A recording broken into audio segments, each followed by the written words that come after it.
Bon écoute, salut, c'est Jean-Philippe pour les Modibo. On se retrouve sur un nouveau format. Aujourd'hui, je vais à la fois parler et te montrer un peu un dessin que j'ai fait. Là, je vais juste te raconter un peu ma vie. C'est cool. Et tout à l'heure, je te montrerai un peu pourquoi j'ai fait ce dessin. Spoiler alerte, ça parlera d'un certain manga que j'affectionne tout particulièrement, mais je crois que tu l'as compris. Ouais, en fait, je me suis dit, c'est super intéressant que certains mangaka, mais bon, je pense que c'est vachement vrai dans la pop culture, voire presque dans le cinéma, enfin, et d'autres œuvres. Le chara design est super important pour exprimer un peu ce qu'un personnage dégage au niveau de sa vibe, et aussi des fois tout simplement les cheveux. Alors, je parle pas des miens qui sont en total roue libre, mais quoique, en fait, le propos est intéressant là aussi, parce que du coup, je trouve que la façon dont une personne ou un personnage, capillairement parlant, va se laisser aller ou au contraire va se contrôler, on dit beaucoup sur sa personnalité. Tu vois, là, on se retrouve dans l'œuvre d'Akira et on a le personnage principal qui a vraiment une coupe au bol. Il faut se méfier, en général, gentil n'a qu'un œil. Mais ce qui est intéressant, c'est que le mec reste très très classique, avec un petit polo rayé. Et on a le personnage, l'antagoniste, Tetsuo. Tu vois, au début de la série, il est comme ça, avec un petit bandage au crâne, petit capuchon, et on voit ses cheveux qui sont un peu attachés. Et dès qu'il commence à devenir un peu plus rebelle, là d'un seul coup, tu vois, c'est capillairement parlant, ça se détache, ça se libère. Et c'est super intéressant parce que l'artiste comprend que il y a un jeu qui se joue sur le visage pour exprimer une nouvelle volonté, une nouvelle personnalité. C'est en général pour ça que tu vas chez le coiffeur. Le coiffeur va essayer de mettre une nouvelle tête parce qu'il sait. Alors, je choisis pas la buzz cut, mais il sait juste que de faire une nouvelle tête, tu vois, ça va te rendre beau. Là, on a un personnage justement qui normalement est censé être plutôt BG avec des cheveux longs.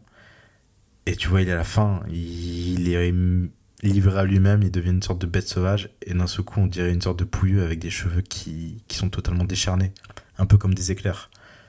On le voit de manière plus classique, mais ça reste très ébouriffé. Et son regard appelle au meurtre. C'est presque une bête sanguinaire, un fauve. Et ça, encore une fois, je trouve que, surtout dans l'art visuel, tout ce qui va être manga forcément, ça a énormément d'incidence sur le caractère d'un personnage. C'est intéressant de voir que donc, dans l'œuvre de Dragon Ball Z, puisqu'elle est hyper connue, et que je l'ai choisi pour mon dessin, le personnage de Vegeta, il a les cheveux hyper dressés. Et souvent un peu vers l'arrière.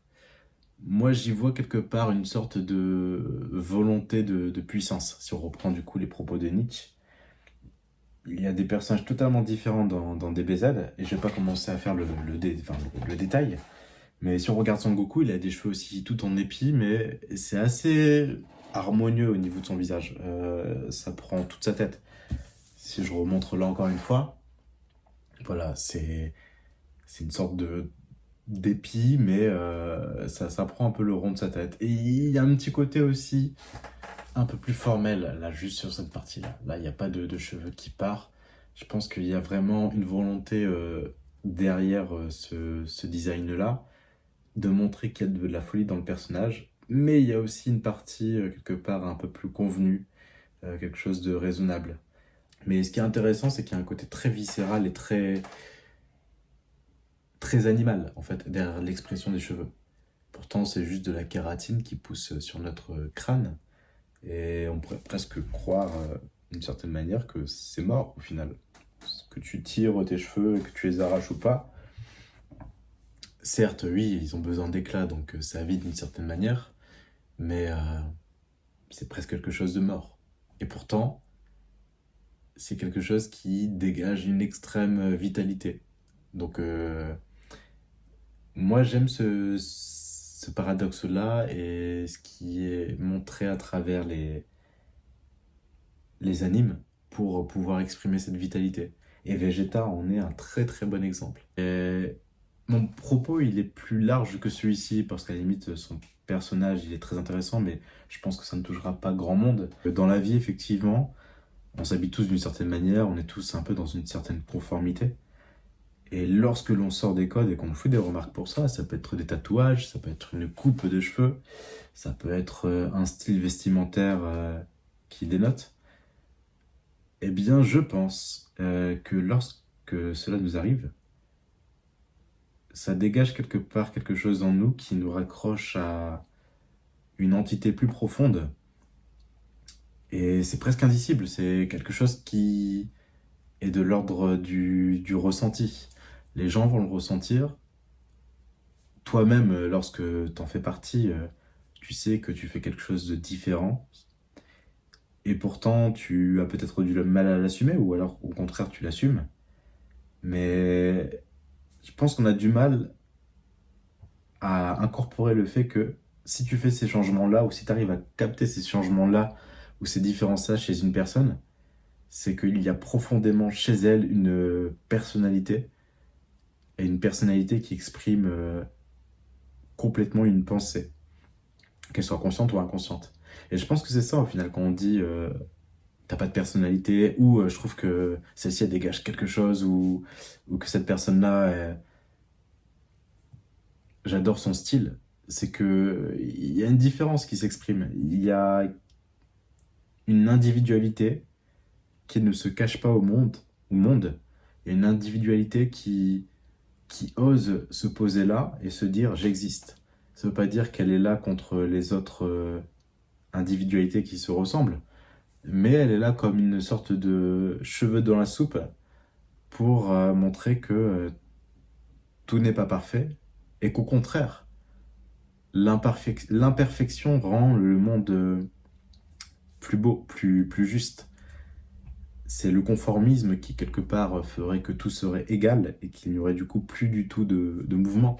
Parce que si tu mets tout au même niveau, que ce soit physique ou un peu plus spirituel, eh ben, dans ce cas-là, tout est figé. Parce que il n'y a pas d'ordre de grandeur, il n'y a que du 1 ou que du 0, pas de 1, 0, 0, 1. On n'est que sur une valeur fixe, et dans ce cas-là, il n'y a aucun mouvement. Et je pense que ce qui marque quelque part le plus les personnes lorsqu'on tombe sur une personnalité qui dénote, c'est un peu se reconnecter à une part de soi qui nous fait comprendre que l'on s'est peut-être trop mis en adéquation avec ce qu'on attendait de nous. Et le fait de voir que cette personnalité-là, parce qu'elle l'exprime et qu'elle assume une originalité chez elle, ça peut être encore une fois une coupe de cheveux, ça peut être un style vestimentaire, un tatouage, une façon de parler, un style musical, juste quelque chose qui la représente elle. Une fois que tu comprends que cette personne-là assume cette originalité-là, tu comprends que toi, peut-être, à ta façon à toi, soit tu trouves que ce genre de choses, c'est très précieux et que tu ne protèges pas assez toi, ton originalité à toi, ou alors tu es très fier de voir ça chez cette personne parce que tu ne le vois pas assez chez les autres. Et pourtant, effectivement, on a besoin de vivre en société, donc dans une certaine conformité, d'arborer un certain conformisme. Mais ce qui nous fait vivre au fond de nous, ce qui nous permet de vivre une expérience de vie, et sur notre lit de mort dire je n'ai rien regretté, c'est effectivement d'être connecté à des choses plus profondes, des choses qui nous touchent. Et je pense que ce genre de choses, on les ressent principalement lorsque l'on est nous-mêmes. Et c'est difficile de trouver ces créneaux pour être soi-même. Des fois, on les montre justement par des artifices, hein, comme j'ai pu forcément évoquer. Et ce ne sont pas forcément des artifices. Ça dépend comment tu le fais. Mais si c'est vraiment honnête, c'est pas un artifice, c'est plutôt un être. Mais je pense que du coup, ce genre d'originalité qui sont assumées permettent à tout à chacun de se rappeler que nous sommes des êtres humains avec des émotions, une âme, si je puis parler ainsi, et que chacun à sa façon peut vivre une expérience unique. Parce que tout ce que tu ressens et que tu vis, tu le vis au final dans ton corps, dans ton être, dans ta pensée. Et on peut partager plus ou moins des émotions ensemble, mais je ne serai jamais dans ta tête comme tu ne seras jamais dans la mienne. Et c'est ça qui est intéressant. Donc je trouve ça super intéressant que des artistes puissent nous montrer justement cette voie avec des personnages qui sont justement des personnages artistiquement intéressants parce ils arborent notamment une personnalité et physiquement ils arborent des traits caractéristiques qui leur sont propres. Et c'est pour ça aussi qu'on adore en général tel ou tel personnage parce qu'on va trouver qu'il a un certain flow, qu'il a un certain style, qu'il a trop la classe tout simplement, parce qu'il s'assume et parce qu'il est lui-même, parce qu'il dégage une certaine essence que nous, dans notre propre vie, nous ne sommes pas forcément prêts à assumer. Et ça, c'est intéressant de se poser la question. Alors, j'ai pas dit que demain, t'es au bureau et tu commences à te percer la langue et à tatouer le visage. J'ai pas dit ça forcément.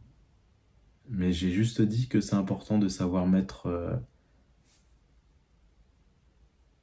quand le moment se fait sentir, c'est important de savoir sortir son grain de folie et de savoir être soi-même quand on peut le faire.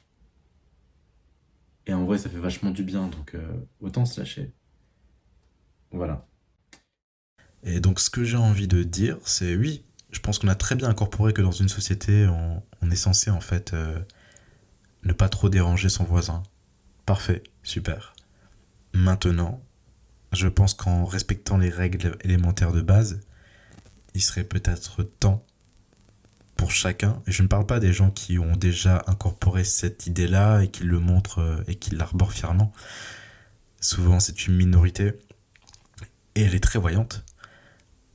Moi, je pense qu'il serait intéressant de prendre exemple sur celle-ci et plutôt que de toujours s'extasier devant des œuvres que l'on regarde à la télé, que l'on voit au cinéma ou que l'on lit dans nos meilleures œuvres, ou que l'on s'ambiance tout simplement sur des sons un peu subversifs, je pense qu'il serait temps d'assumer aussi une certaine part de folie. Cette même part de folie qui fait que des fois tu te retrouves avec quelques grammes d'alcool dans le sang, elle est un peu moins pour être respectueux, qui fait que des fois tu finis par être une certaine version de toi-même désinhibée et qui a besoin de s'exprimer. C'est arrivé quelque part des fois à prendre cette partie-là et à faire une sorte de paix avec elle pour qu'elle puisse s'exprimer à son tour dans des moments de vie de tous les jours. Et je pense que si ce mariage entre toi et la part la plus instinctive qui est en toi se faisait, quelque chose serait là en train de vibrer en toi. Et ça peut être intéressant de découvrir ce que c'est. Voilà, c'est tout pour aujourd'hui. En tout cas, j'espère que tu auras un peu réfléchi. Puis auquel cas, je trouve que mon dessin de Vegeta est plutôt cool. Tu pourras me le dire en commentaire. À très bientôt.